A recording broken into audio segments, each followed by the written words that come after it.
Assalamualaikum warahmatullahi wabarakatuh. Hamdan syukrunillah, salatan wa salamu ala rasulillah wa ala alihi wa amma ba'du. Yang saya hormati Dekan PCUN Areniri, diwakili oleh Wakil Dekan 2, Bapak Dr. Muhammad Talal, Kaprodi Ilmu Politik, Pak Ramzi Merziki,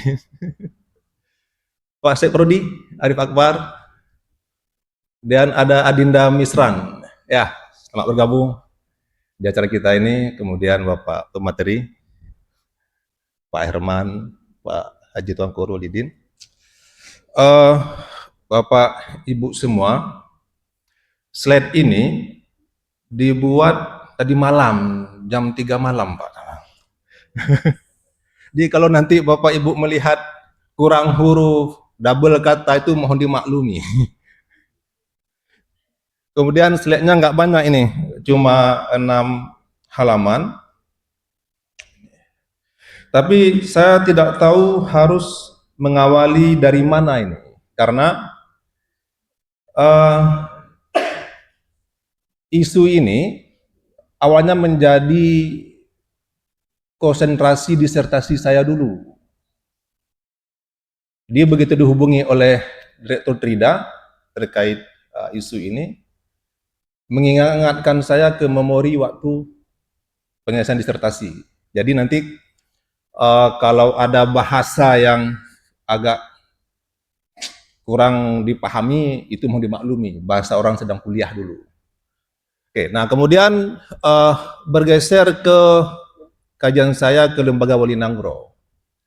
Artinya dari S1 bersama Pak Ramzi Murzikin itu sampai S3 saya konsen di bidang Kanun Aceh. Walaupun pada disertasi saya kemudian berakhir di Kanun nomor 8 tahun 2012 tentang Lembaga Wali Nanggro. Nah, karena temanya refleksi sejarah, saya mencoba mengkaitkan dengan potret. Artinya pemaparan ini mencoba memotret dari kacamata hukum. Nah, pertanyaannya adalah, apakah hukum bisa memotret peristiwa? Ini kita PPT-nya agak loncat-loncat ya, nggak apa ya.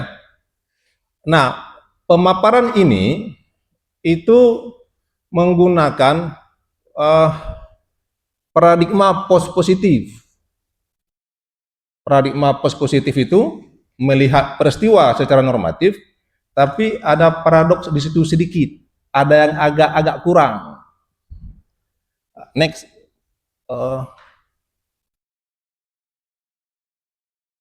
Di sini kan, ini paradoks. Apa yang menjadi paradoks di sini? Dalam kacamata hukum, karena ini ingat, ini berpikir orang yang paradigmanya post-positif. Itu hukum yang baik itu, hukum yang berangkat dari kebutuhan masyarakat. Itu hukum yang baik.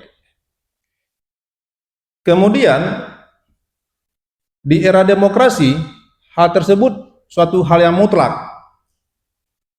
Nah, artinya, kalau dari Sabang sampai Merauke kita berjajar pulau-pulau, banyak daerah-daerah yang berbeda-beda, tentunya hukum yang dibentuk itu menjawab keberagaman ini. Tetapi di sisi lain, teori negara kesatuan, ini sesuai dengan Pancasila, Undang-Undang Dasar 1945, itu menegaskan kekuasaan itu mutlak berada di atau berada kewenangannya di pemerintah pusat. Dua hal yang berbeda kan? Satu hal, hukum harus berangkat dari kebutuhan akar bawah masyarakat. Di satu sisi lain, teori negara kesatuan itu menegaskan bahwasanya kewenangan itu ada di pemerintah pusat. Di sisi lain, berdirinya negara kesatuan kita ini, itu kan dari berbagai macam latar belakang yang berbeda-beda. Aceh, Sumatera Utara, Sumatera Barat, Yogyakarta, Papua. Terus bagaimana menjawabnya perbedaan ini. Kalau dipaksakan, maaf bukan paksakan ya, kalau semuanya diseragamkan, itu memuncul polemik. Karena bersama-sama itu belum tentu sama kan? Nah, ini yang kemudian menjadi polemik baru dari aspek isu nasional tentang apakah wilayah yang berada di perbatasan itu juga harus diberikan hak keistimewaannya. Kalimantan misalnya. Karena itu perbatasan paling luar berbicara soal keamanan dan pertahanan. Nah, pada aspek yang ketiga tadi itu, kita kerucutkan permasalahannya. Kita ambil Aceh, Yogyakarta, satu lagi Papua. Itu daerah otonomi khusus.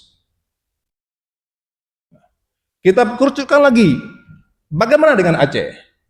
Tadi ini saya mengulang lagi kata sambutan Pak Dekan, Pak Kaprodi, dan Direktur Prida serta Ibu Moderator tadi. Kita berbicara identitas. Berikutnya, slide kedua.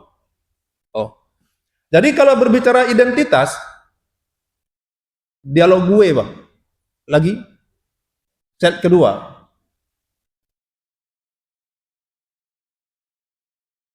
Next, Pak. Gimana tuh? Oh. Nah, jadi kalau kita berbicara permasalahan tadi itu, saya mengajak teman-teman berpikir dari kacamatanya Talcott Parsons. Lagi, Bang. Slide kedua. Tentang struktural fungsional. Mungkin ya, Pak Dr. Tala mungkin kenal nih struktural fungsional ini. Ada yang namanya agil. Agil itu biasanya digunakan dalam kajian-kajian sosiologis. Apa itu agil? A-nya adaptasi, kemudian G-nya itu goal attainment, I-nya integrasi, L-nya latensi. Nanti dari kacamata ini kita akan mengupas isu ini. Nah, apa adaptasi? Adaptasi itu ekonomi. Karena hanya ekonomi yang bisa menyesuaikan dengan kondisi zaman seperti hari ini. Sederhananya begitu adaptasi itu. Ya ini dia. Yang kedua, ada goal attainment. Pencapaian tujuan. Itu lebih dekat dia kepada ilmu politik. Nah ini kalau adik-adik kuliah yang ilmu politik adalah proses pencapaian tujuan. Nah, yang ketiga, ada integrasi. Itu integration itu hukum. Dia yang bersifat mengikat dan memaksa. Yang keempat ada latensi, norma atau budaya. Nah,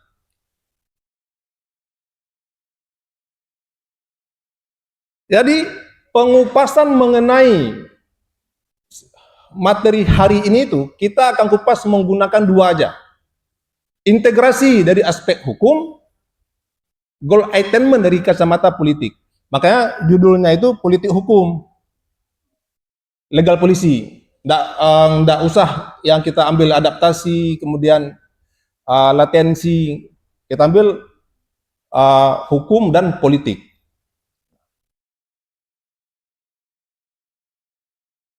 Aspek legal pertama kita bahas. Jadi undang-undang pemerintahan Aceh itu menjadi payung hukum untuk berlakunya Kanun Nomor 3 Tahun 2013 tentang lambang dan bendera Aceh. Nah, di mana sandaran hukumnya? Sandaran hukumnya itu ada pada pasal 246. Nah, apa pasal 246? Bendera merah putih adalah bendera nasional dalam Negara Kesatuan Republik Indonesia. Yang kedua, Pemerintah, ini yang menjadi polemik diskusi kita. Pemerintah Aceh dapat, tanda kutipnya, dapat. Bukan boleh, tapi dapat. Beda kan maknanya? Dapat dan boleh. Pemerintah Aceh dapat menentukan dan menetapkan bendera Aceh sebagai lambang keistimewaan dan kekhususan Aceh. Tadi malam Pak Direktur Trida nelpon saya. Saya sampaikan, sepertinya menarik untuk didiskusikan tahap berikutnya terkait diksi keistimewaan dan kekhususan dalam kajian hukum. Itu namanya akumulasi, dua-dua dapat. Dua-dua boleh, maaf dapat. Cuma yang menjadi persoalan, bendera ini, maaf, yang slide kedua, slide ketiga, yang menjadi persoalannya itu, apakah bendera dan lambang Aceh itu bahagian dari kekhususan atau dia bahagian dari keistimewaan? Ini kalau adik-adik mahasiswa boleh itu mengkaji itu untuk skripsinya. Yang mana hak keistimewaan untuk Aceh dan yang mana hak kekhususan?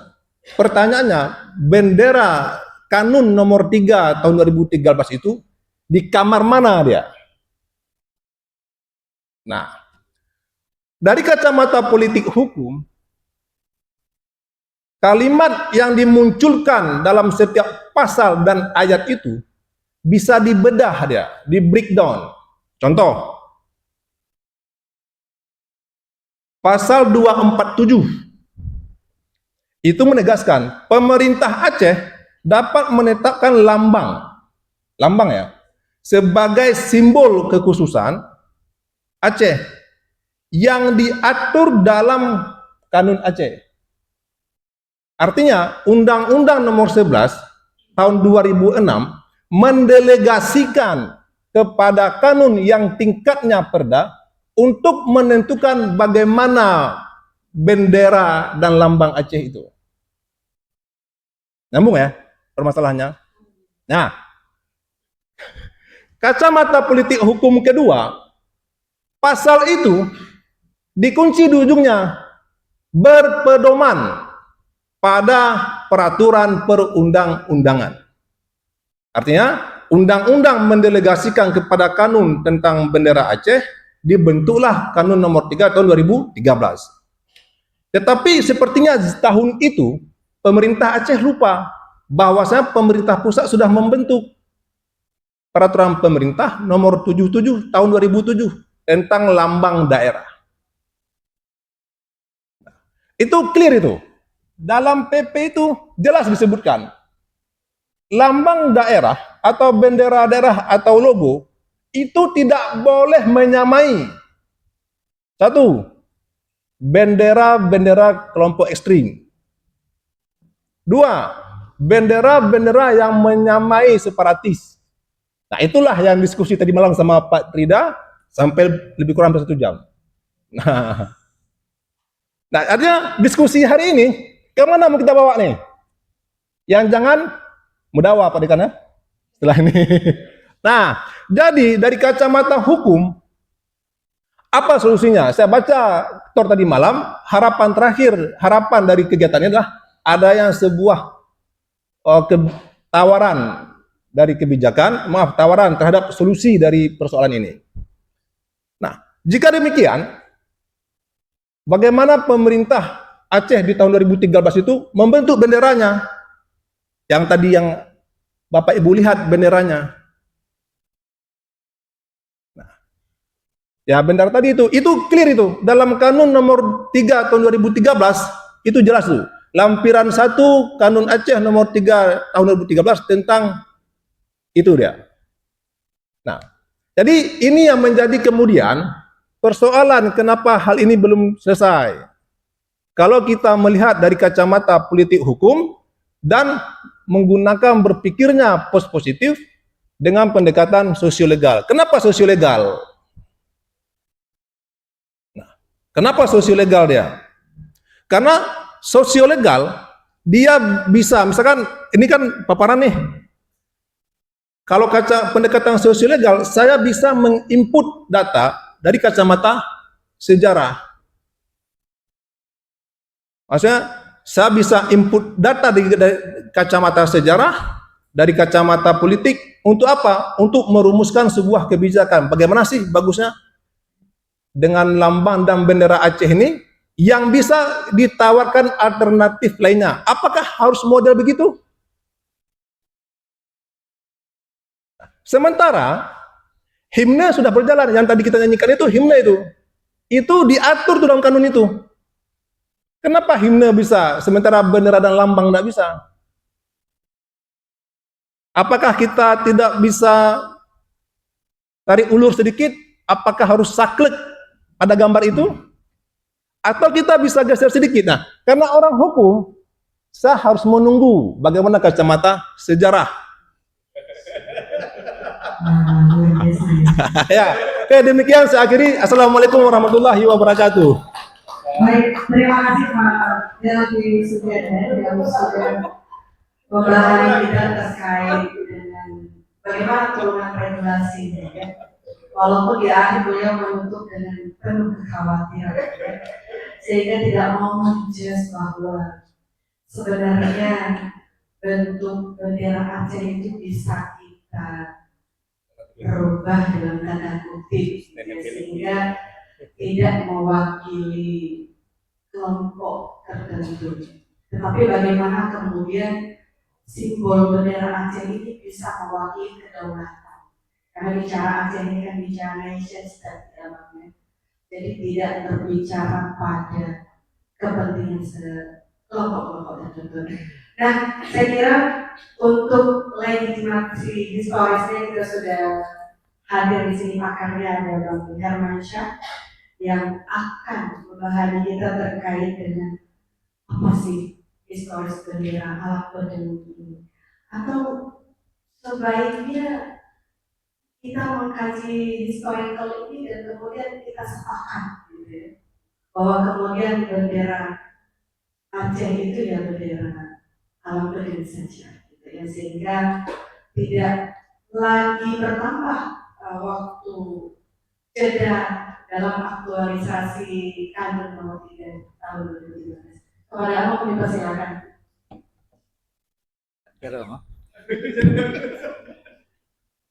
Bismillahirrahmanirrahim. Assalamualaikum warahmatullahi wabarakatuh.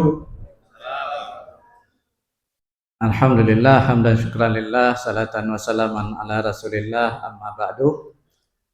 Penghormatan saya pertama sekali kepada seluruh panitia yang menyenggelarkan kegiatan ini.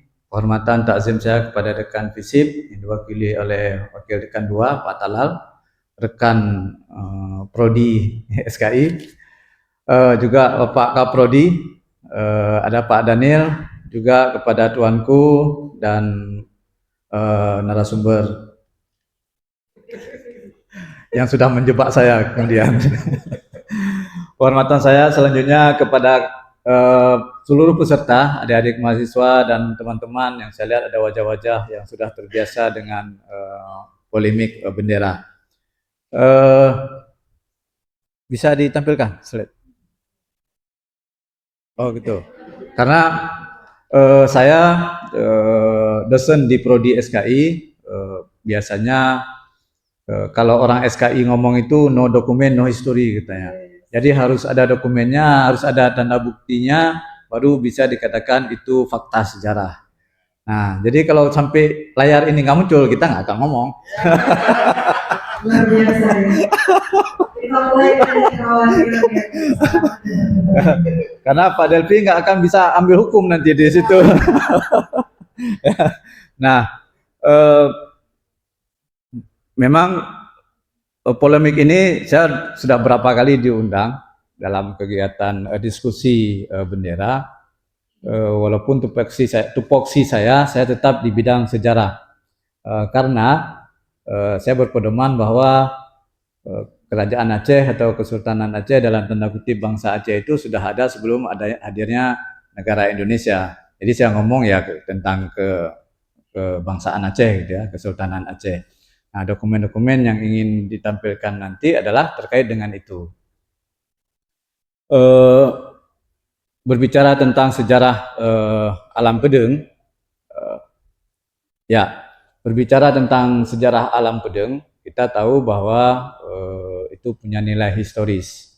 Bukan hanya sebagai suatu bangsa atau suatu suku, tapi juga itu bendera Aceh, Kesultanan Aceh, Kerajaan Aceh itu sudah go internasional, sudah digunakan di jalur internasional. Kalau dulu perairan ya, jalur perairan. Oh, boleh langsung saja, karena Bang Delvi ini nggak sabar dia menunggu jawaban saya. Baik, apa yang dimaksud dengan alam Pedeng? Di sini kita bisa lihat alam itu dalam bahasa Melayu lama adalah bendera atau panji. Juga digunakan sebagai alam, jagat, dan dunia. Ada dua maknanya. Tetapi selain kata alam, ada kata bandot. Itu juga panji dalam bahasa Aceh lama. Anda mungkin nggak pernah dengar ini. Saya juga baru. Tapi Anda bisa dapatkan dalam kamus Aceh lama bahwa kata ini juga digunakan untuk makna panji dan bendera. Nah, satu lagi adalah kata gada-gada. Ini bahasa Aceh. Bahasa Aceh. Yaitu rumbai atau semacam, kalau ada adik-adik, kawan-kawan bisa nonton film Cina, film lama itu kan ada bendera yang panjang itu gada-gada namanya kalau bahasa Acehnya. Ular pada bendera yang biasa digunakan di atas bendera. Itu untuk penunjuk arah. Kalau orang dulu, kenapa harus menggunakan untuk penunjuk arah untuk melihat angin?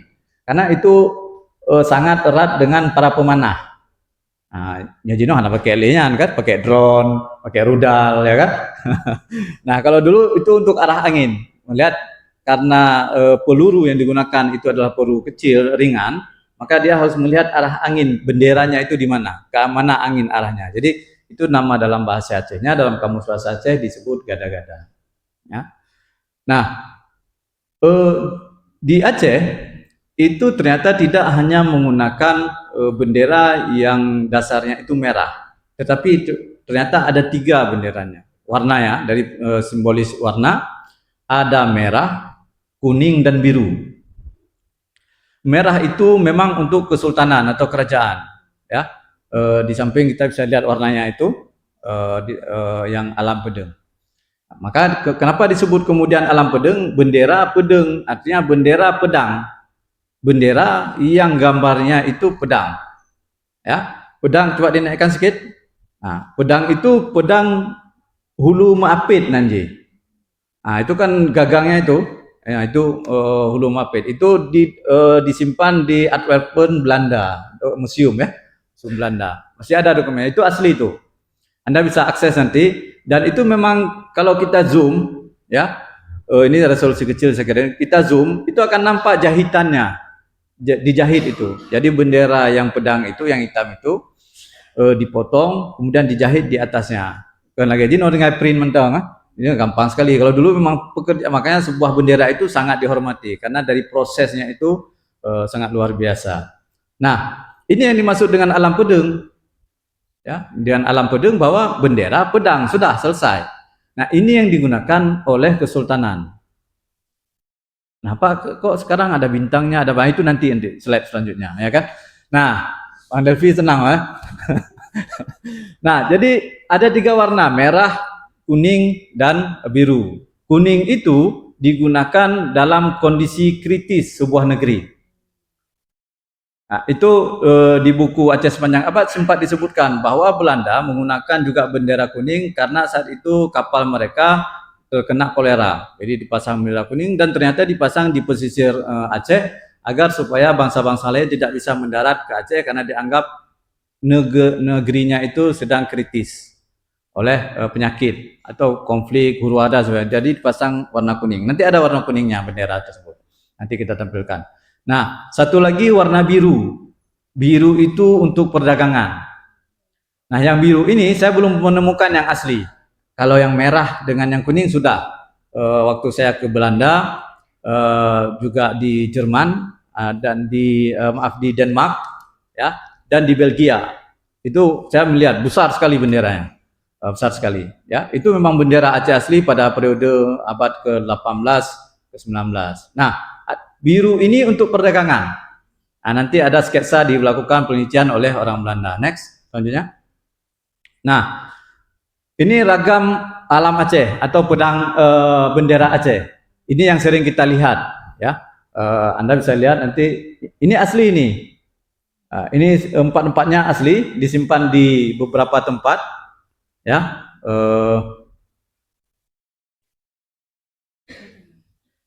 Kelihatan baca. Saya berdiri aja lah, nggak kelihatan, ya. Ya, yang di atas itu adalah Tropen Museum sebelah kanan. Bawah sekali lagi, bawah sekali lagi. Yang di bawah itu Museum Nasional Denmark yang sebelah kiri, dan satu lagi Tropen Museum di Belanda. Yang paling atas sebelah kiri itu nanti ada keterangan di bawah. John Ball itu menulis tentang bendera itu dengan ada simbol-simbolnya, ya. Nah, ini yang kemudian digunakan oleh banyak negeri, bukan hanya oleh kesultanan. Itu Kesultanan Aceh itu kan ada banyak kesultanan kecil. Pedir, Pasai, Daya, Melabu, itu kerajaan-kerajaan kecil. Nah, setiap mereka berhak menggunakan bendera itu untuk peperangan. Jadi ini biasa disebut dengan panji. Ya, dengan panji. Jadi ada pedangnya dengan bulan bintang. Ada bulannya, ada bintangnya. Ya, ada juga bulannya tanpa bintang. Nah, bintangnya itu nanti juga persoalan. Ada yang bintang 9, bintang 8, bintang 7. Bukan untuk obat, bintang 7, bintang 6, ya, bintang David dan bintang 5. Itu ada ragamnya. Nah, termasuk di sini nanti ada beragam bintang. Nah, ini beberapa dokumen yang bisa saya tampilkan. Makanya kalau SKI itu harus ada dokumennya. Dan ini memang diambil oleh Belanda, dibawa ke sana. Nah, next. Nah, ini yang direproduksi oleh si John Ball, seorang peneliti Belanda. Yang atas bendera asli, yang bawah sedikit. Nah, itu yang sudah direpro. Jadi kelihatan tulisan-tulisannya. Ya, tulisan-tulisannya bahwa ini ada kalimat syair diambil dari Syekh Dimyatiyah, ya, atau Sajak Dimyatiyah, yang di dalamnya memuat tentang Asmaul Husna, yang awalnya itu dimulai dengan huruf Qaf. Qaf saja, Qadirun, kemudian apa lagi yang penting huruf Qaf. Yang lain Asmaul Husna yang Ar-Rahman, Ar-Rahim itu tidak dipakai. Dalam simbol segi empat itu semua Asmaul Husna menggunakan huruf Qaf, karena Qaf itu untuk kekuatan, kuwah, ya, dalam bahasa Arab. Nah, ini yang banyak digunakan oleh yang beredar, karena ini kemudian diambil dalam beberapa buku sejarawan. Ya, beberapa buku sejarawan ditampilkan bahwa ini yang disebut dengan bendera alam pedang. Ada benderanya, ada pedangnya, ada bulannya, bulan tanpa bintang. Nah, tetapi di dalam bulatan itu ada tulisannya, ya, Bismillahirrahmanirrahim wa mursaha inna rabbi laghafurur rahim. Itu ada tulisannya. Ya, kemudian di samping-sampingnya itu juga ada tulisan hada marbo, dan beberapa perkataan di sekitar itu semacam doa.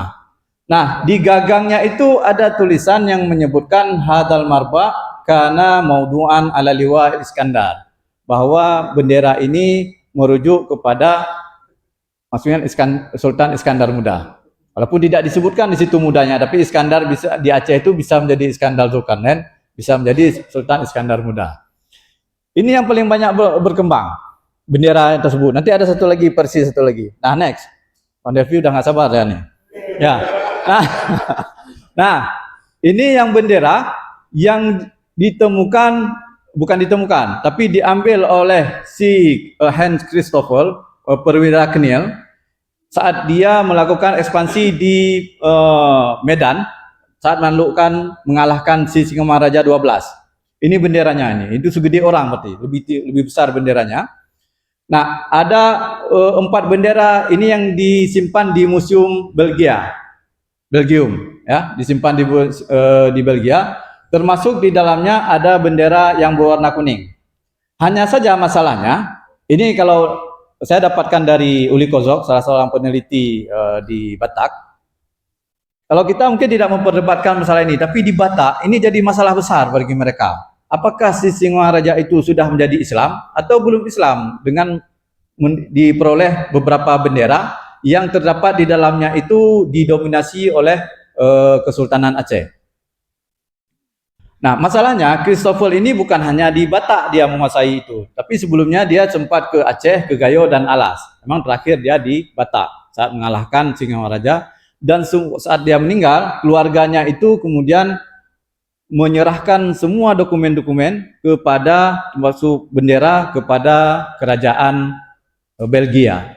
Nah, beda dengan di kita kan, begitu meninggal tokoh bukan diserahkan dokumennya kepada negara, tapi di bumi hanguskan.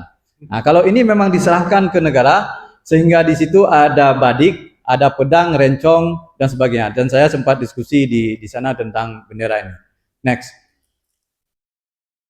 Nah, ini adalah alam pudeng yang digunakan oleh Tengku Siditiro.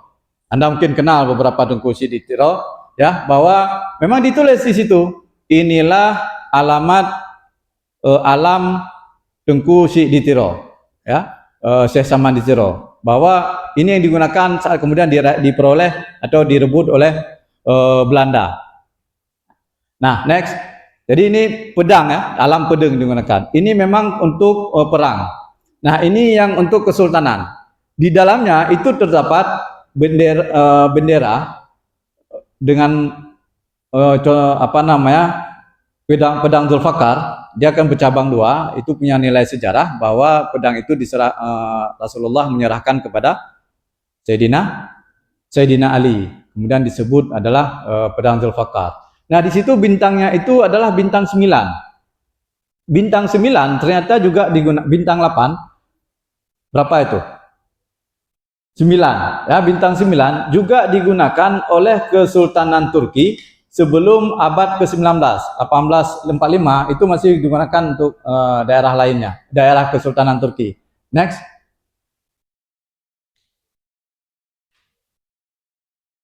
Nah, inilah yang diperoleh paling dokumenter, bahwa Belanda sudah membuat sketsa bendera-bendera di Aceh, wilayah-wilayah Aceh. Yang paling ujung itu adalah bendera resmi digunakan Kesultanan Aceh dengan bulan bintang. Ternyata sebelumnya kan saya bicara bahwa alam pedang, bendera dengan pedang. Nah, bendera ini digunakan oleh Aceh untuk diplomasi dengan Turki. Bedanya di mana? Di bintangnya itu. Turki menggunakan bintang 8, Aceh menggunakan bintang 6. Bintang 6, Pak. Iya, bintang 6. Nanti akan Anda lihat di sini bintang 6. Nah, jadi beberapa bendera lainnya itu seperti yang biru itu adalah untuk perdagangan, kemudian yang merah itu untuk perdagangan, kemudian yang biru adalah untuk perdagangan. Oke, next. Nah, ini bintang 6, ya. Bintang 6 digunakan. Lanjut, mungkin langsung ke bawah terus. Nah, yang paling besar itu memang disimpan di Brombek. Nah, saya sempat melihat ada bendera Aceh di Brombek disimpan. Ini masih original. Jadi itu bintang 6 itu yang sebelah kanan. Nah, kemudian ada sebuah laporan dari Belanda yang sebelah kiri. Mungkin saya karena tidak pintar bahasa Belanda, jadi tidak bisa menerjemah dengan kesulitan tulisan yang ditulis Latin itu. Nah, situ di atasnya dibuat adalah bintang 6, bulan bintang, itu adalah bendera Kesultanan Aceh, dan yang di bawahnya itu merah, hijau, merah, itu adalah Asahan, negeri Asahan. Ya, itu di awal-awal pertengahan abad 19. Jadi negeri Asahan itu punya bendera sendiri. Nah, itu adalah penelitian dari Belanda. Jadi yang di sampingnya adalah panji, digunakan untuk peperangan. Yang sebelah kanan yang ada bulan bintang untuk resmi kesultanan. Jadi bisa dibayangkan, ya kan? Aceh tidak memiliki satu bendera. Nah, jadi biar kenang tapi. Oke, next. Lanjut. Nah, dari bintang 6 berubah ke bintang 5, mengikuti bintang Turki. Kenapa? Karena Aceh pada abad 19, Sultan Mansur mengakui bahwa Aceh itu peripheral, bagian dari Kesultanan Turki. Nah, ini perubahan bintang pada perubahan bendera alam pedeng dari pedang ditambah kemudian bintang, bulan bintangnya, dan digabung dengan pedang dan alam bulan bintang. Jadi digabung dua-duanya. Itu perubahannya terjadi di akhir-akhir periode abad 20 karena memang Kesultanan Aceh sudah mengakui bahwa dia adalah periferal bagian dari Turki. Pengakuan itu kemudian beberapa peneliti Belanda menulis bahwa Aceh membuat bendera hampir mirip dengan Turki supaya mudah dikenali di perairan laut, di laut. Ya, saat mereka menyeberangi antara Aceh menuju Jeddah.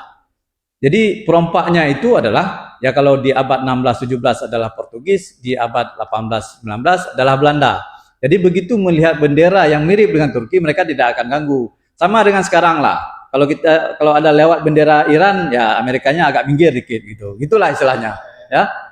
Jadi sama dulu. Jadi untuk memudahkan perjalanan orang haji, perdagangan dan sebagainya, kapal-kapal Aceh itu atau Nusantara, maka digunakanlah bendera yang mirip dengan Turki. Tetapi bedanya di mana? Ternyata bedanya di bintangnya itu, ya, di bintangnya. Nah, tentu secara spesifik karena kita belum banyak menemukan dokumen-dokumen yang tertulis bahwa sejak kapan, periode kapan digunakan hal tersebut, itu mungkin menjadi kajian kami, ya, kajian di bidang sejarah.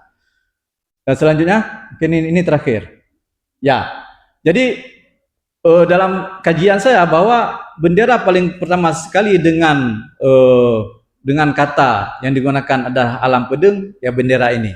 Mungkin itu sebagai unsurnya, tapi saya tanpa memaksa Bang Delvi untuk menyatakan bahwa ini bendera yang digunakan saat ini, tapi ini bendera Kesultanan secara resmi digunakan pada periode itu. Saya cukupkan. Assalamualaikum warahmatullahi wabarakatuh. Waalaikumsalam warahmatullahi wabarakatuh. Sangat luar biasa ya, menjawab kekhawatiran Pak Delvi tadi untuk mengambil kesimpulan terkait dengan ketentuan hukumnya. Jadi kita harus membedah historikalnya dulu. Nah, Bapak Ibu hadirin yang berbahagia, baik yang ada di ruangan ini atau yang masih tetap berada di channel YouTube UIN Arandri Banda Aceh, dan selanjutnya kita akan mendengarkan pemaparan materi terkait dengan substansi filosofis. Kalau tadi kita mendengar historis, maka kemudian kita minta bantuanku Warwalin yang memang ternyata Panglima. Apa itu Panglima? Panglima Komando Anak Muda Alam Pedeng. Jadi kita akan melihat apa sih substansi filosofis dari alam pedeng tadi dengan beragam bentuk bintang, ya, dari bintang 10 sampai ke bintang 5. Ya, silakan Pak, waktu tetap kami persilakan. Baik. Terima kasih. Izin saya berdiri, Ibu Moderator. Assalamualaikum warahmatullahi wabarakatuh. Jadi biar suasananya panas dan lebih semangat, kalau saya bilang salam alam pedeng, hadirin semua ucapkan turidro tusodro. Itu. Salam alam pedeng. Sekali lagi masih kurang. Salam alam pedeng. Alhamdulillah. Jadi pada hari yang berbahagia ini, alhamdulillah, tajitu billahi robba wabil islami dina wabil muhammadin nabiyya wa rasulah. Yang kami hormati Bapak Wakil Dekan, Bapak Muhammad Talha, yang juga masih bertalian keluarga dengan kami. Kemudian Bapak Ramzi, Ketua Prodi Visipol. Kemudian Bapak Daniel sebagai Ketua Trida, tentulah menghadirkan kami di sini.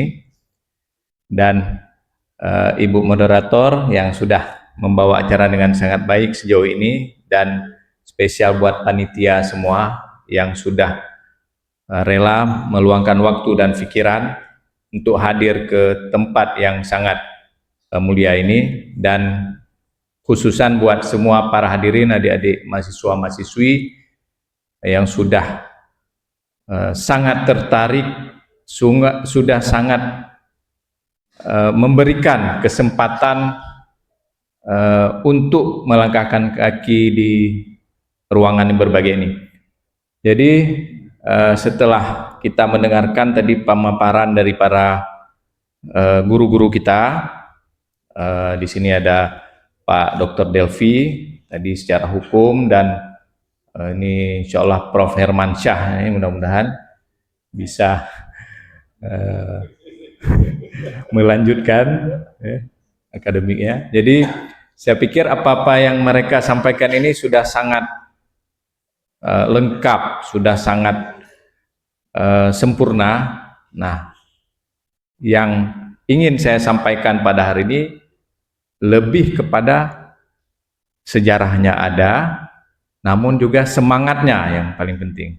Artinya banyak para generasi muda Aceh hari ini yang mungkin bangga dengan bendera Alam Pedeng tapi tidak tahu sejarahnya mungkin. Nah, jadi belum terlalu paham bagaimana sejarahnya. Nah, jadi Alam Pedeng ini merupakan bendera kesultanan yang sudah dikibarkan ternyata selama 519 tahun yang lalu. Nah, mungkin dinamika politik yang mungkin disampaikan tadi dari Dr. Hermansyah, bagaimana Alam Pedeng bertransformasi dan berdinamika dengan berbagai warna sudah dipaparkan. Namun ada hal yang mungkin terlupakan, pertanyaannya kapan Alam Pedeng ini pertama disebutkan gitu. Nah, oke, slide berikutnya. Nah, sini mungkin agak kecil, ini saya berikan sedikit gambaran bagaimana Alam Pedeng ini lahir. Nah, itu di selebaran yang saya sebarkan di tangan para hadirin semua, itu bisa dibaca di dalam 21 wasiat Sultan Aceh. Nah, jadi dalam 21 wasiat Sultan Aceh ini dijelaskan bagaimana landasan filosofis dan teologis. Jadi tauhid syariat Nabi Muhammad, mazhab Ahlussunnah wal Jamaah. Jadi ditemukan pada sekitar tahun 2011 oleh salah satu tokoh Aceh di Malaysia, itu Datuk Tan Sri Sanusi Junaid. Beliau menemukan sebuah manuskrip yang menyebutkan ada 21 wasiat Sultan Aceh. Nah, manuskrip ini ditemukan di UKM, Malaysia. Saya mencoba membedah 21 wasiat dengan yang ada kata-kata pembuka atau prolog di awalnya. Jadi di dalam prolog tersebut disampaikan, itu awalnya bahasa Melayu, bahasa Jawi, yang kira-kira 3 pilar otoritas di dalam Kesultanan Aceh, yaitu ada Sultan, itu sebagai eksekutif, kalau hari ini berarti presiden kira-kira, kemudian alim ulama itu sebagai legislatif sekaligus penasehat, kemudian ada hulu balang atau menteri, itu sebagai yudikatif mereka atau militer, mereka lebih kepada menjalankan sistem pemerintahan. Jadi mereka juga sebagai menteri dan hulu balang. Jadi di Aceh itu kita mengenal ada gelar, mungkin yang nggak banyak dengar, seperti saya tuanku itu gelar dari garis kesultanan langsung. Kemudian di Aceh ada juga habaib atau said atau syarif, itu banyak berada di posisi alim ulama. Kemudian ada teku atau hulu balang atau raja, ada raja Cud, raja-raja wilayah itu bergelar hulu balang. Nah, kemudian dinamika kesultanan pada 1507 dalam 21 wasiat sultan itu tersebutkan. Nah, jadi kalau kita lihat di dalam lembaran yang saya bagikan itu, tersebut bernaung di bawah alam merah cap pedeng, lukisan warna putih yang berlindung di bawah panji-panji syariat Nabi Muhammad SAW. Nah, jadi deklarasi Kesultanan Aceh yang disampaikan pada 12 Rabiul Awal hari Ahad bersamaan 23 Juli 1507 Masehi. Ini menjadi catatan terlama yang pernah kami jumpai yang menyebutkan bahwa alam pedeng ini dikibarkan pada saat penyatuan seluruh wilayah yang ada di Aceh hari ini, baik itu Kerajaan Samudra Pasai, Perlak, Pidi, hingga wilayah barat, pantai barat selatan. Nah, itu disatukan oleh Sultan Ali Mughayat Shah. Sebelumnya masih kesultanan-kesultanan atau kerajaan-kerajaan kecil terpecah. Makanya pada 6 Juni yang lalu kami juga menyelenggarakan FGD dengan judul Alam Pedeng sebagai Pemersatu.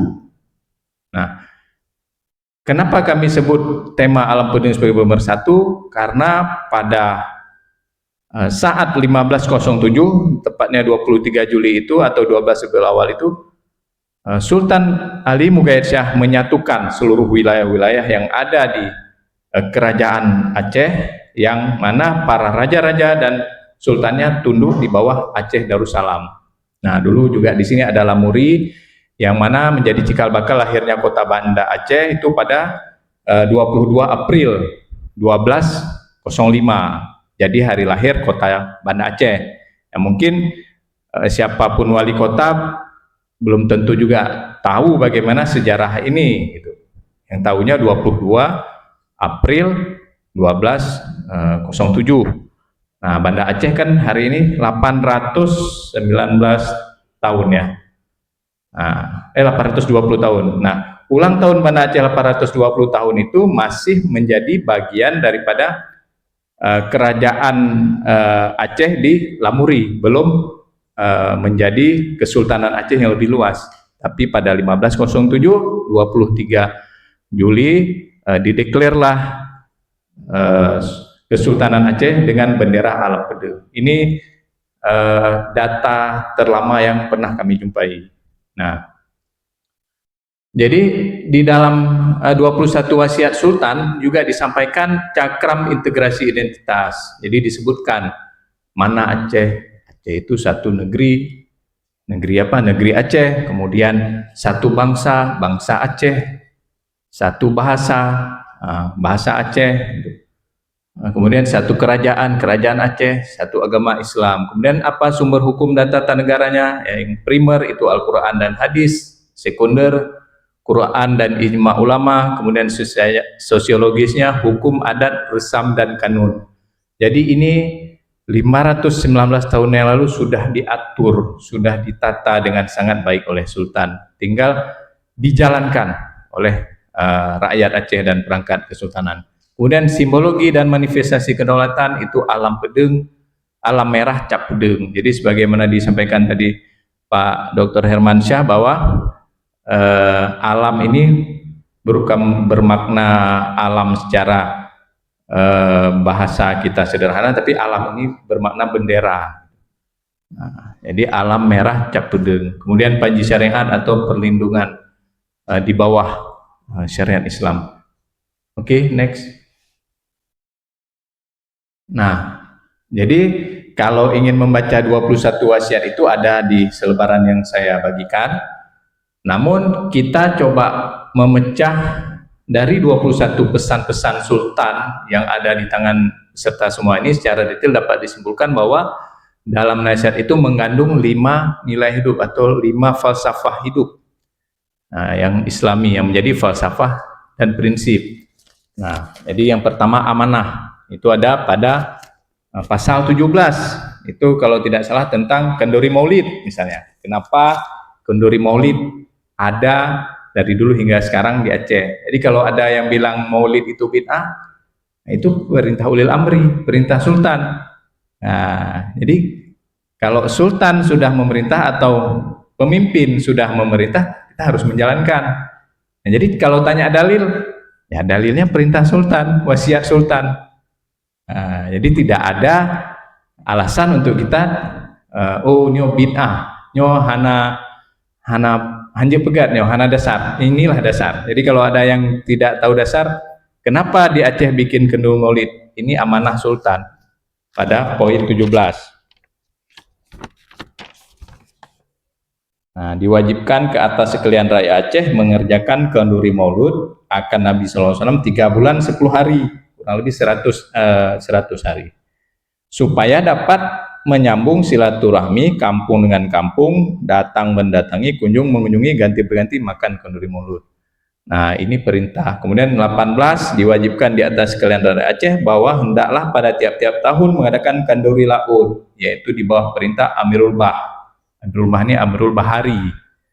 Jadi pemimpin atau panglima laut mungkin ya. Ini atau panglima laut.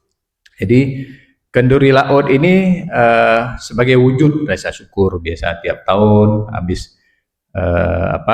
habis tahun kita biasa kan ada istilahnya berkumpul para warga-warga di pesisir, saling kita melakukan kenduri, itulah kenduri laut. Kemudian berani ini berangkum dalam pasal 1, 7 dan 8. Mana pasal 1 ini diwajibkan di atas sekalian rakyat Aceh yang lelaki lagi mukalaf dan bukan gila, yaitu hendaklah membawa senjata kemana-mana. Nah, jadi kalau di Amerika itu senjata itu bebas asal ada surat izin, ya dulu di Aceh seperti itu. Nah, tapi kenapa bawa senjata? Nah, itu untuk keamanan, gitu ya. Kemudian pedang, minimal pedang atau sikin ya bahasa waktu itu, atau sekurang-kurangnya rincung tiap-tiap bernama senjata. Ini masuk dalam berani, jadi buat jaga-jaga. Nah, biarpun hari ini pun ya untuk menjaga-jaga rakyat Aceh boleh sebetulnya, tidak di asal bukan untuk hal-hal yang bersifat kriminal, gitu ya. Kemudian pasal 7, diwajibkan di atas sekalian rakyat Aceh belajar mengajar ilmu kebal. Nah, kalau dulu tuh ada memang belajar ilmu kebal. Mungkin kalau sekarang disalah artikan bisa melenceng gitu ya. Nah, jadi ini memang ada dalam 21 wasiat. Kenapa dulu Belanda kadang sulit mencari seorang panglima ini sampai Sultan Alaiddin Muhammad Daud Shah terakhir pun harus di obrak-abrik hingga ke Linge, Tanah Gayo. Nah, ini mungkin dulu orang memang ada belajar ilmu-ilmu seperti ini. Jadi para petinggi-petinggi kesultanan menjalankan ini wasiat-wasiat pada sultan ini. Kemudian di nomor 8 itu ada diwajibkan di atas sekalian rakyat Aceh yang laki-laki mulai taklif secara umur 15 tahun belajar mengajar main senjata dengan pendekar silet dan barang sebagainya. Jadi ilmu bela diri yang hari ini mungkin ada berbagai jenis namanya ya. Jadi beragam ilmu bela diri itu diwajibkan seluruh rakyat Aceh. Jadi kita harus punya satu pertahanan diri. Jadi orang Aceh dari dulu memang diwasiatkan oleh Sultan untuk belajar ilmu bela diri. Ini masuk kategori berani. Nah, oke.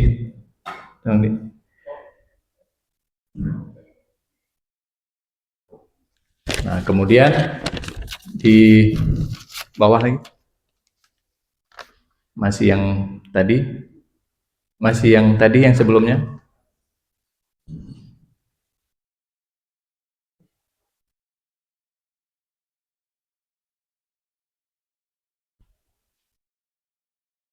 Oke, stop. Nah, kemudian tadi berani 78. Kemudian kita masuk ke poin 3, itu disiplin. Jadi terkandung dalam poin 2. Jadi tiap-tiap rakyat Aceh mendirikan rumah atau masjid atau balai-balai atau menasah, maka pada tiap-tiap tiang di atas puting di bawah bara hendaklah dipakai kain merah putih sedikit kain putih. Jadi dari 1507 dahulu ternyata kain merah dan kain putih itu sudah diwajibkan sama Sultan, diwasiatkan oleh Sultan di tiang-tiang rumah atau menasah. Artinya bendera merah putih hari ini yang menjadi bendera negara kita hari ini itu sudah diwasiatkan oleh Sultan untuk diikat. Artinya apa? kalau dipertanyakan merah putih kita 519 tahun yang lalu, kita sudah ada merah putih memang. Lebih merah putih kita mungkin dengan orang di Jakarta mungkin. Nah, berarti merah putih ini bukan sesuatu yang anti bagi kami orang Aceh, kira-kira begitulah. Nah, jadi kalau mungkin di Jakarta orang masih berpandangan Aceh anti dengan merah putih, salah. Sultan kami sudah suruh ikat itu. Sejak 519 tahun lalu warna merah dan putih. Jadi cikal bakal lahirnya merah putih sudah ratusan tahun yang lalu kami jalankan berdasarkan wasiat Sultan. Nah, kemudian mungkin kita random aja biar cepat. Disiplin itu terkandung di dalam nomor 2. Nah, jadi tiap-tiap Aceh mendirikan rumah atau masjid, balai-balai menasah, maka ini sudah. Kemudian nomor 9, di atas rakyat Aceh wajib belajar mengajar ilmu Islam. Nah, ini mungkin seperti cita-cita pendiri kampus ini sudah jelas ya. UIN Araniri ini adalah tempat rahim lahirnya para ilmuwan-ilmuwan Islam seperti adik-adik semua hari ini. Nah, itu sesuai dengan wasiat Sultan. Jadi kalau kita benar-benar kita belajar sesuai dengan tuntunan Al-Quran dan hadis, berarti kita sudah menjalankan daripada sebagian dari wasiat Sultan. Kemudian nomor 4, rajin. Rajin ini temukan pada poin 3. Nah, diwajibkan atas kelahiran Aceh bertani utama lada dan barang sebagainya. Jadi ini sudah disebutkan juga bahwa rakyat Aceh ini harus rajin BBO. Nah, jadi adik-adik sekalian, selesai kuliah jangan berharap lamar sana sini nggak lulus. Harus rajin. Di kampung apa ada lahan, coba digarap. Nah, itu sudah wasiat Sultan, sudah diperintahkan oleh Sultan, harus rajin. Nah, kemudian dalam poin 4 disampaikan bahwa wajibkan atas kelahiran Aceh mengajar, belajar, pandai emas, dan pandai besi dan pandai tembaga beserta ukiran bunga-bungaan. Jadi ilmu-ilmu arsitektur, seni, emas, tembaga dan sebagainya itu sudah diwasiatkan oleh Sultan. Inilah nilai-nilai yang dikandung oleh rakyat Aceh pada masa itu mampu diwujudkan dalam 21 wasiat Sultan, sehingga Aceh itu adalah negeri yang penuh seni, penuh keindahan dan berbagai hal yang punya nilai-nilai tinggi. Nah, gitu. Ini terkandung dalam falsafah itu kategori rajin. Kemudian setia, ini setia pula dapat kita lihat pada pasal 20-21. Nah, kita persingkat. Jadi pada pasal 20 diwajibkan di atas kelahiran Aceh bahwa tiap-tiap pakaian dan sutra atau benang, payung dan barang sebagainya berupa warna kuning atau warna hijau tidak boleh memakai kecuali yang Bani Hashim. Nah, jadi pada masa Kesultanan itu memang ada pengelompokan penggunaan warna pada pakaian itu menurut status di dalam kerajaan. Jadi Bani Hashim biasa warna hijau, itu para syarif-syarif atau said-said. Kemudian warna kuning itu keluarga kerajaan. Jadi ahli waris kerajaan tuh diberi izin kecuali yang diperbolehkan. Kemudian ke-21 ini penyebutan-penyebutan seperti titah, sabda, karunia, murka, daulat, Duli Hadrat, Syah Alam, Sri Baginda, Permaisuri. Nah, kemudian ke-16. Jadi ini merupakan falsafah yang dibagi kepada 5 kelompok dan ini disebutkan dalam 21 wasiat Sultan. Jadi apabila kita ingin mengimplementasikan 20 wasiat Sultan ini, saya pikir lebih daripada 17 SDGs yang hari ini digaungkan oleh PBB sebetulnya. Nah, jadi 21 wasiat Sultan ini boleh dibaca, dipelajari dan bisa diamalkan. Nah, kira-kira gitu. Oke, next. Baik, Bang Tuanku, kami ingatkan bahwa waktu Oke. kita sudah Baik. Oke, kita bersingkat di cakram integrasi identitas berdasarkan wasiat. Ini tadi udah. Oke, next. Sumber hukum dan tata negara kesultanan itu primer Al-Quran hadis, sekunder kias ijma ulama, itu tadi udah. Sosiologis hukum adat Islam. Nah, di mana alam puding bermula? Bahwasanya kita semua satu negeri bernama Aceh, berbangsa Aceh, berbahasa Aceh, kerajaan Aceh dan alam Aceh, yaitu satu negeri, kerajaan Aceh. Oke, next. Jadi bernaung di bawah alam cap pedeng, lukisan warna putih yang berlindung di bawah panjisiran Islam. Nah, di sini jelas bahwa alam pedeng sudah dinyatakan pada 1507, Pak Hermansyah. Nah, sudah dinyatakan 1507 pada 21 Wasiat Sultan. Kemudian next. Nah, ini sebagai gambaran mungkin kerangka berpikir kita pada hari ini, generasi Aceh, ya kita semua yang ada di ruangan ini harus turidro tusodro. Ya, dengan hadir ke sini berarti ada niat kita untuk turidro tusodro. Identitas kita jelas Islam. Jadi satu-satunya mungkin bangsa di dunia yang jika disebut namanya Aceh berarti Islam. Tapi kalau kita bilang orang Jawa bisa mamaknya Islam, paknya Nasrani, itu biasa kalau di Jawa. Tapi kalau Aceh sudah pasti. Di Sumatera Utara masih ada suku Batak mungkin Nasrani, orang Melayu Islam. Tapi kalau Aceh sudah pasti Islam. Nah, identitas kita Islam, menyatu dalam keseharian dan budaya. Jadi keseharian kita, budaya kita itu bernafaskan Islam. Jadi tidak jauh daripada hukum-hukum Islam. Kemudian kita harus mampu melahirkan karakter Qurani dan siap tampil di panggung dunia.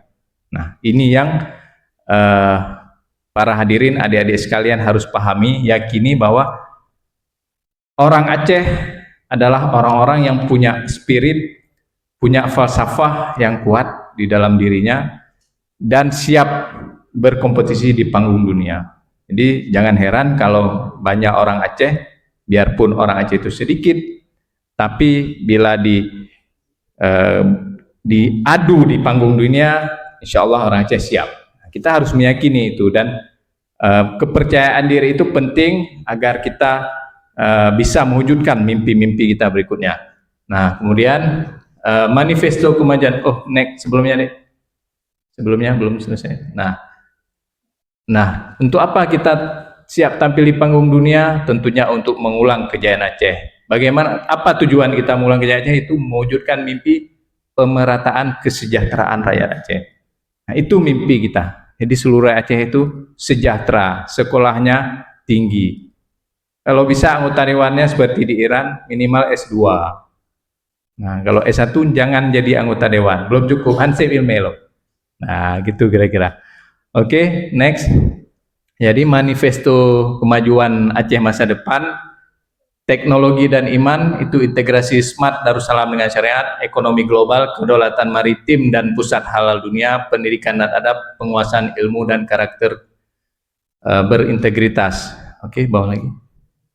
Nah, jadi mimpi kita rakyat Aceh bukan sekedar kita bernostalgia tentang kejayaan masa lalu, namun bagaimana kita mampu merefleksikan masa lalu itu sebagai motivasi, sebagai penyemangat bahwa dengan kita tahu dan paham akan sejarah masa lalu itu, kita mampu melangkah masa depan menjadi lebih berjaya kembali. Demikian dari kami.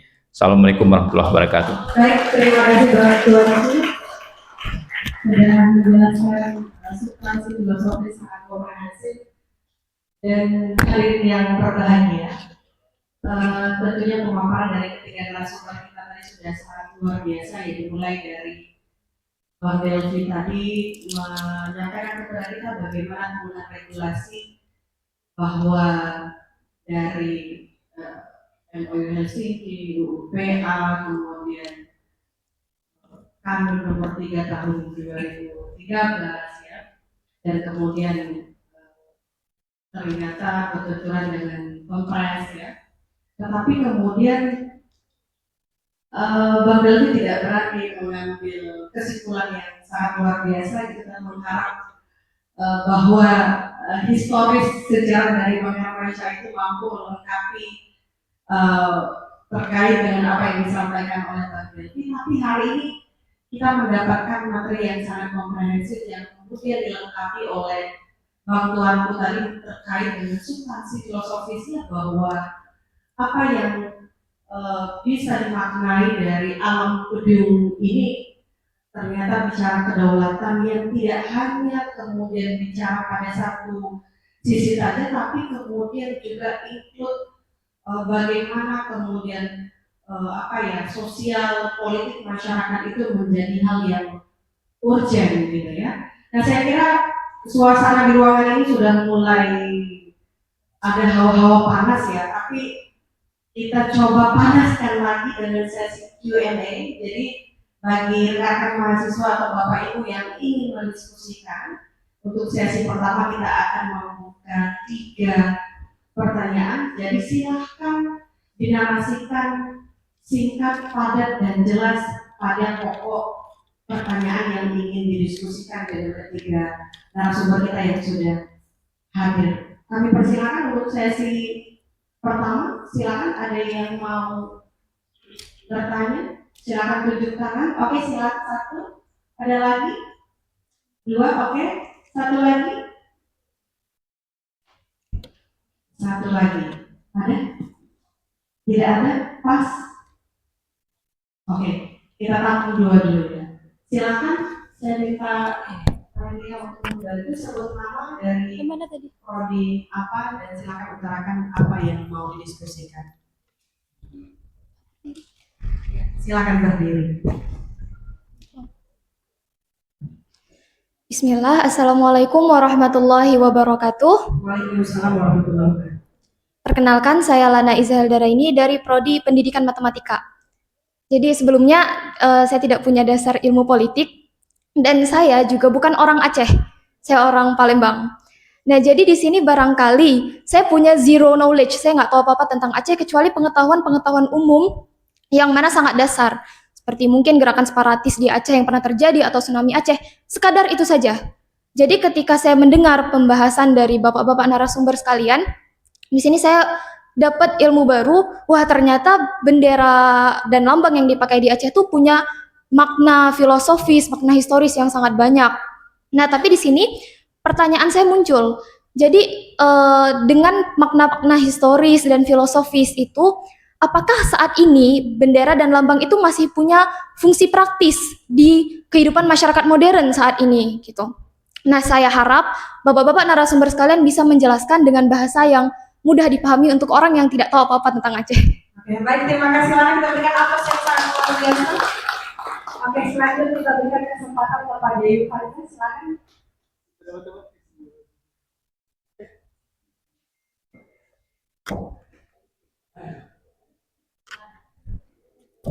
Baik, terima kasih. Assalamualaikum warahmatullahi wabarakatuh. Assalamualaikum warahmatullahi wabarakatuh. Nama saya Raffi, saya dari Ilmu Politik.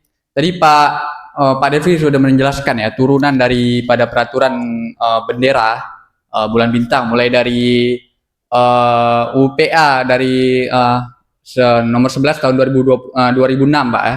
Terus itu ke 2013, nomor 3 2013 tentang kanun kan. Nah, itu kan berdasarkan peraturan yang ada dari ya sisi Indonesia kan.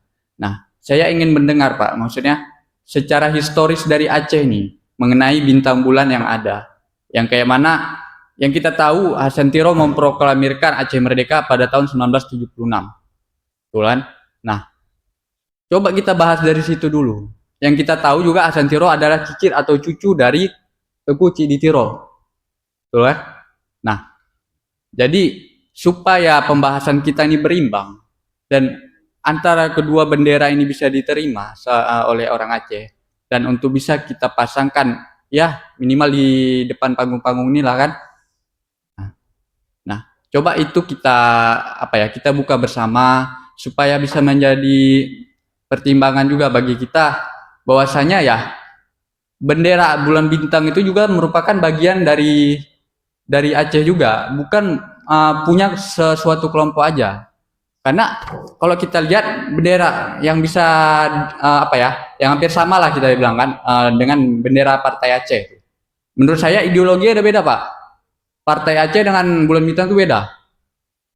Jadi, nah itu yang harus kita bisa bedakan, bahwa bintang bulan itu bukan punya sekelompok orang aja, tapi punya seluruh orang Aceh.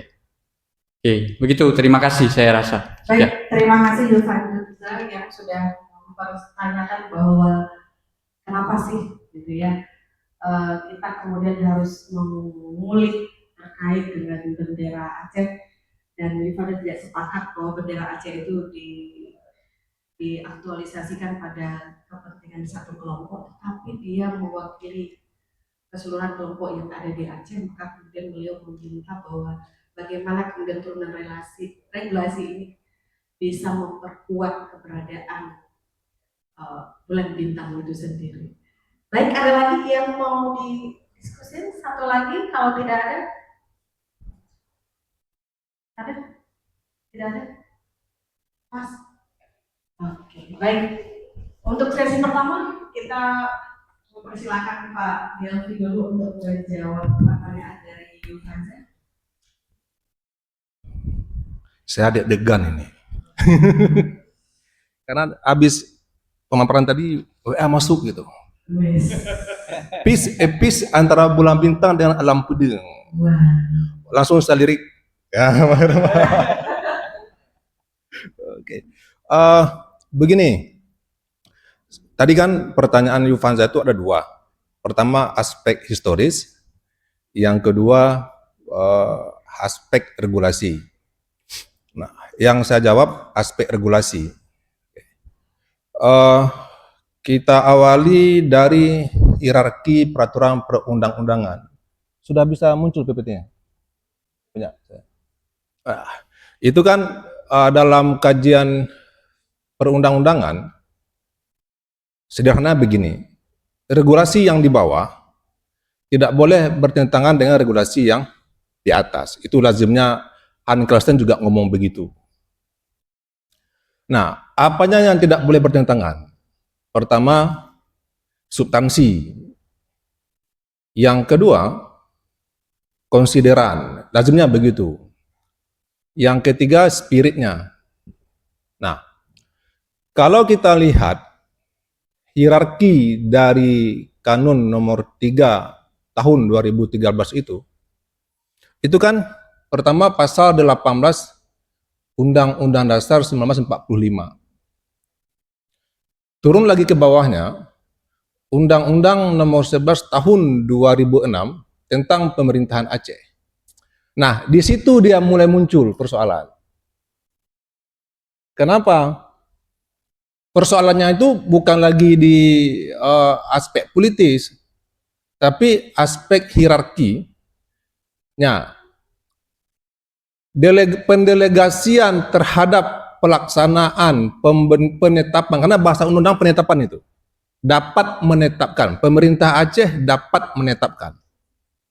Artinya pemerintah Aceh menetapkan lambangnya itu yang diamanahkan oleh Undang-Undang nomor 11 tahun 2006 itu langsung ke bawah itu, ke Kanun.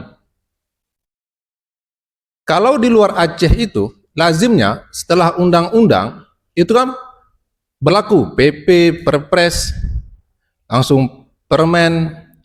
Kalau dia ada tugas pembantuan itu langsung ke pemerintah provinsi. Tapi bicara Aceh itu beda. Maka tadi FGD pun di JSI saya juga ngomong, yang mana sih hak kekhususan itu dan yang mana hak keistimewaan. Nah, jadi karena dia bicara hierarki, idealnya itu undang-undang, PP, Kanun. Tapi kembali lagi, karena dia bicara Aceh, yang diamanahkan oleh undang-undang pemerintah Aceh itu terkait dengan bendera, langsung Kanun. Salah nggak? Nggak salah. Nggak salah itu. Mengapa? Karena itu undang-undang yang mengatur tentang pemerintahan Aceh. Tetapi pada pasal 264 itu kalau saya nggak keliru, ada ekornya, berpedoman pada peraturan perundang-undangan yang berlaku. Nah, di sini ada saya uraikan tuh, lagi,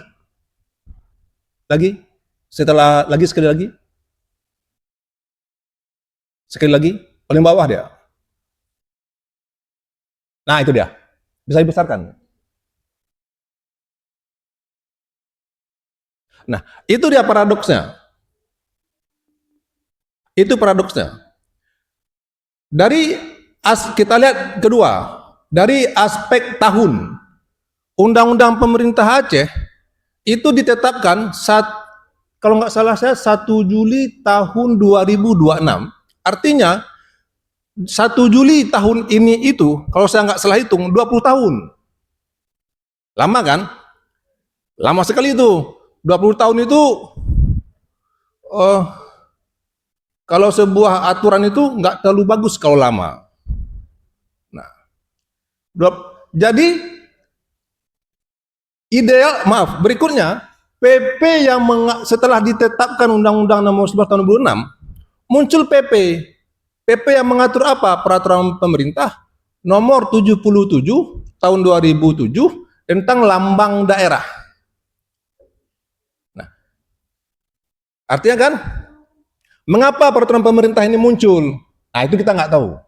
Kalau saya itu nggak dapat kenapa peraturan pemerintah itu terkait lambang daerah itu muncul setelah ditetapkannya Undang-Undang Nomor 11 Tahun 2006. Di situ ada saya tulis,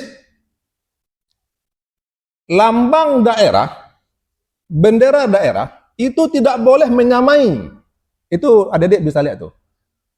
Lambang atau bendera kelompok separatis.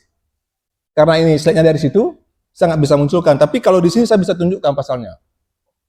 Itu ingat kata kuncinya. Lambang atau bendera daerah itu tidak boleh menyamai separatis. Pada PP itu disebutkan langsung. Seperti bla bla bla. Mungkin bisa lihat tuh, PP nomor 7, PP nomor 77 tahun 2007. Nah, itu polemiknya. Secara hierarki, kita balik lagi secara hierarki, undang-undang, peraturan pemerintah garing Perpu, baru ke bawahnya terus sampai Perda. Perda itu apa? Kanun. Nah, menjawab pertanyaan Yufanza tadi,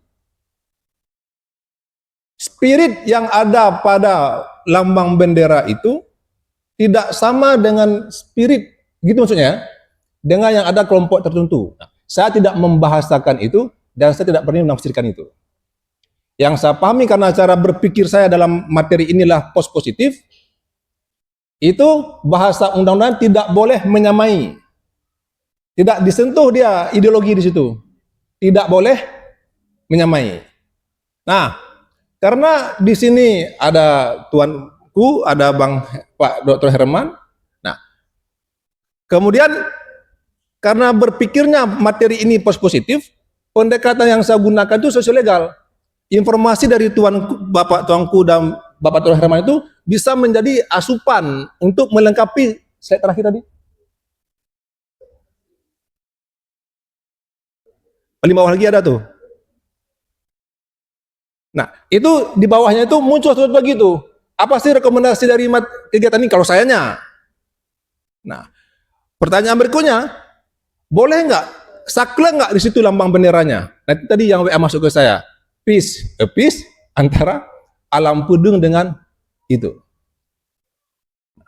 Kalau bicara aspek politis, karena ini ada aspek goalnya, harusnya kita bisa agak fleksibel. Kita nggak bicara ideologi ya, bicara hukumnya, bisa fleksibel. Kenapa? Karena memotret ini ya dari kacamata politik hukum atau legal polisi. Muncul pertanyaan berikutnya. Dulu kan mau Hasan Tiro, usupan saya. Nah, itu kalau sejarah Hasan Tiro saya tidak ya, oke, sip. Nanti saya selesaikan ini dulu. Nah, apakah ini bisa dirubah? Yang itu isi kanunnya yang sudah hampir 13 tahun. Nah, itu namanya political will dari pemerintah yang pembentuk kanun itu sendiri. Demikian barangkali untuk aspek historis bisa dilanjutkan. Iya, baik. Mungkin selanjutnya akan dilengkapi oleh Bang Herman sekaligus menjawab pertanyaan dari Lana tadi. Silakan Bang. Iya. Ya, terima kasih. Memang pertanyaannya sulit-sulit sekali ini. Kalau ditanya dari untuk sisi sekarang, saya singkat saja itu berdampak pada sisi ekonomis. Itu aja, orang matematik kan, harus ada sisi ekonomisnya. Dengan lahirnya bendera baru itu akan membangkitkan ekonomi baru di Aceh, termasuk lambang. Itu yang pertama. Yang kedua adalah identitas. Identitas. Dan itu sebenarnya tidak hanya di Aceh, di beberapa provinsi lain sudah mengibarkan bendera itu, cuma nggak seribet di Aceh. Ya, Anda bisa lihat di beberapa provinsi di Indonesia sudah mengibarkan itu. Kalau Anda ke Malaysia, mungkin kita akan dapat ada bendera Malaysia, ada bendera negeri-negeri setempat. Nah, itu membangkitkan semangat identitas tadi, identitas politik, Tusodro dan sebagainya. Itu yang tadi yang ingin dibangkitkan, bahwa kita punya nilai sejarah yang bukan untuk dikenang-kenang, tapi untuk rekonstruksi ke depan. Nah, mungkin itu singkat padatnya. Nah, jadi ada dua sisi. Pertama tadi adalah ekonomis, karena itu sangat penting, dan yang kedua adalah identitas. Ya. Nah, bagaimana dengan polemik antara Bulan Bintang dan Alam Pedeng? Saya sudah sebutkan tadi, bendera Alam Pedeng yang di periode awal itu adalah bendera merah dengan pedangnya. Nah, periode selanjutnya di abad 19 itu ada terjadi transformasi karena Aceh mengikuti Turki. Ya, Aceh mengikuti Turki. Nah, yang berkembang adalah Alam Pedengnya bendera merah dengan bulan bintang. Hasan Tiro, nanti ada silakan baca di bukunya Freedom apa namanya itu? Buku Hasan Tiro. Ya, itu menyebutkan bahwa dia menambah garis putih dan hitam. Karena ada sisi filosofi perang, konflik dan kesedihan di situ. Ditambah jadi awalnya adalah bulan bintang saja. Nah, persoalan tadi bintangnya berapa dan sebagainya itu persoalan lain. Karena tidak sedetail itu orang terdahulu, tapi waktu saya mengecek seperti itu. Jadi itu ditambah pada tahun 1976. Ya. Nah, periode sebelumnya itu tidak ada garis itu. Itu yang perlu dicatat. Bahwa sebelum Aceh bergabung ke Indonesia, bahwa tidak ada garis hitam putih itu. Jadi bulan bintang itu terserah dia bintang 6 yang seperti yang ditemukan oleh Belanda, kemudian dipajang di Brownback Museum atau di Valkenkunden di Leiden Museum itu, benderanya seperti itu. Karena sejauh ini tidak ditemukan bendera yang digunakan, yang diusulkan sekarang itu sebelum Aceh bergabung dengan Indonesia. Jadi benderanya seperti yang saya tunjukkan. Nah, itu artinya lahir di masa Aceh bergabung dengan Indonesia atau saat Hasan Tiro saat memproklamirkan gerakan Aceh Merdeka. Pertanyaannya, yang ingin dibangun sekarang adalah nilai historisnya atau nilai ideologi tadi dengan simbol yang ditunjukkan itu. Saya yakin Hasan Tiro tidak pernah menyebutkan bendera itu adalah bendera kesultanan. Titik, itu aja.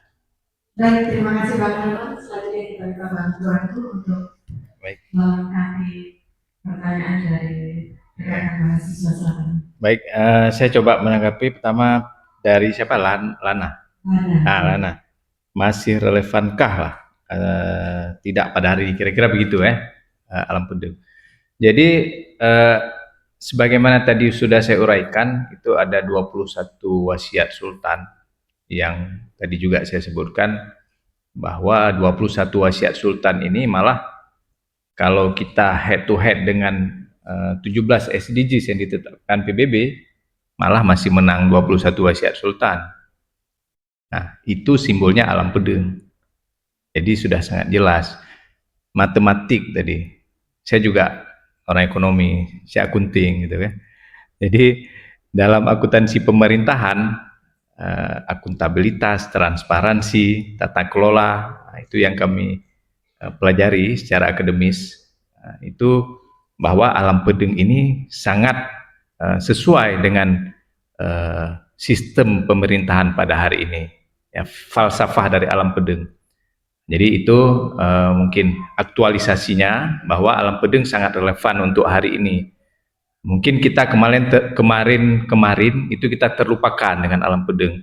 Makanya saya bikin FGD kemarin judulnya Alam Pedeng sebagai Pemersatu. Nah, jadi juga bisa menanggapi dari pertanyaan dari Adinda Raffi ya. Nah, jadi ini pertanyaan Raffi, mungkin secara substansi hukumnya sudah dijawab oleh Prof kita tadi, bahwa tidak boleh ada narasi-narasi atau berbau dengan simbol-simbol separatis gitu kan. Jadi alam pedeng ini kita memang berbeda warna kadang ya. Dalam berpolitik pun berbeda warna gitu. Hari ini di Aceh dengan partai lokal dan juga ada partai nasional. Nah, artinya berbicara alam pedeng ini adalah bendera yang bisa merangkum semua. Nah, itu solusi. Makanya kita sebut tadi resolusi. Nah, ini menjadi solusi. Kenapa alam pedeng hadir menjawab solusi. Sudah 20 tahun MOU Helsinki, 21 tahun MOU Helsinki, artinya pergolakan Aceh perang itu dulu 32 tahun, ini mungkin jangan-jangan 32 tahun pun belum naik-naik bendera apapun gitu kan, yang kita khawatirkan. Jadi alam pedeng ini sebagai solusi, kami pikir, kenapa sebagai solusi, karena ini adalah bendera pemersatu. Karena terbukti sejarah historical bahwa Sultan Ali Mughayat Shah itu berhasil menyatukan seluruh kerajaan-kerajaan yang ada di wilayah Aceh pada hari ini dengan bendera alam pedeng, dan berhasil diterima dan berhasil bertahan hingga 500 tahun itu kira-kira. Jadi bendera perjuangan mungkin dari perjuangan dari Asantiro dengan bendera bulan bintangnya, ya sebenarnya kalau saya juga sering duduk dengan kawan-kawan yang dulu dekat dengan Wali Hasandiro, beliau juga menyampaikan bahwa falsafah dari bendera bulan bintang sebetulnya juga dari bendera bulan bintang sebelumnya. Artinya beliau membedakan sedikit karena ini perjuangan, ya itu. Tapi setelah kita mencapai yang dimaksud mungkin beliau merdeka itu, kemudian kita serahkan kembali pada rakyat Aceh bagaimana baiknya. Artinya beliau menjadikan ini sebagai simbol perjuangan pada saat itu. Namun dinamika perjalanan ada berbagai solusi dan challenge mungkin yang harus kita hadapi. Ya, kita harus menyesuaikan dengan keadaan. Jadi mungkin begitu kira-kira jawabannya. Terima kasih. Saya kira langsung cuma 1 menit saja. Karena mengingat waktu kita sudah sampai di penghujung diskusi, jadi untuk sesi selanjutnya nanti kita bisa diskusi kembali di luar ruangan ini. Baik, silakan Pak. Jadi suatu kehormatan bagi kami untuk bisa memberikan satu closing statement bahwa di Aceh na alam pedeng cap sikureng bak jaro raja. Nah, artinya falsafah ini harusnya menjadi penguat bagi kita semua untuk kita melangkah ke depan. Bagaimana spirit alam pedeng yang hari ini kita diskusikan, kita harapkan bisa menjadi satu penguat identitas kita, yaitu Turidro Tusodro. Demikian. Assalamualaikum warahmatullahi wabarakatuh. Terima kasih Pak. Selanjutnya kami minta Pak Yanti dulu, silakan 1 menit saja. Close statement ya. Ya, pertama itu dalam proses perevisian UPA yang 8 atau 9 pasal itu pertama meletakkan ke-8 itu apakah di bagian kekhususan atau keistimewaan, termasuk NSPK, standar, norma, dan sebagainya itu. Kemudian revisi juga pasal yang mengatur tentang bendera dan lambang, karena sampai hari ini baru himne yang terimplementasi, benderanya belum. Kemudian reformulasi kembali Undang Kanun Nomor 3 2013 agar mendapat kepastian hukum terhadap pengakuan identitas Provinsi Aceh ya sebagai wilayah yang istimewa. Itu aja. Baik, terima kasih banyak. Kita berikan aplaus untuk Bapak itu. Ya, sebagai closing statement, saya pikir sejarah Alam Pedeng sudah ada bukti nyata, tinggal hanya kita mengikuti saja. Mungkin itu saja. Benar-benar saya ini. Baik, Bapak Ibu hadirin dan rekan mahasiswa yang ada di ruangan ini, ataupun yang masih tetap berada atau terhubung di channel YouTube Win Arabi Banda Aceh, kami menyampaikan terima kasih yang sangat luar biasa. Dan kesimpulan yang bisa kita ambil dari diskusi ini adalah bahwa refleksi sejarah Alam Pedeng ini bukan kemudian kita mengaburkan makna dari simbol bendera yang sudah ada, tetapi bagaimana kemudian kita menawarkan konsep historis dan filosofis dari Alam Pedeng ini untuk menjawab ya polemik yang sampai hari ini masih terjadi, sehingga bendera Aceh yang sudah disahkan di nomor 3 tahun 2013 belum ya kita sampai pada garis finishnya. Mungkin itu saja yang bisa kita simpulkan, dan saya sebagai moderator mengucapkan terima kasih, dan saya ingatkan bagi rekan-rekan mahasiswa atau Bapak Ibu yang ingin mendapatkan sertifikat, langsung saja bisa scan barcode yang ada di ruangan ini, karena kita hanya memiliki waktu 15 menit sampai dengan kegiatan ini ditutup. Jadi bagi Bapak Ibu yang ingin mendapatkan sertifikat, silakan nanti setelah MC menutup kegiatan ini langsung saja men-scan barcode yang sudah ditempelkan oleh tim panitia di ruangan ini. Baik, saya akhiri sesi diskusi ini. Subhanallah wa bihamdika asyhadu an la ilaha illa anta astaghfiruka wa atubu ilaik. Wassalamualaikum warahmatullahi wabarakatuh. Dan saya kembali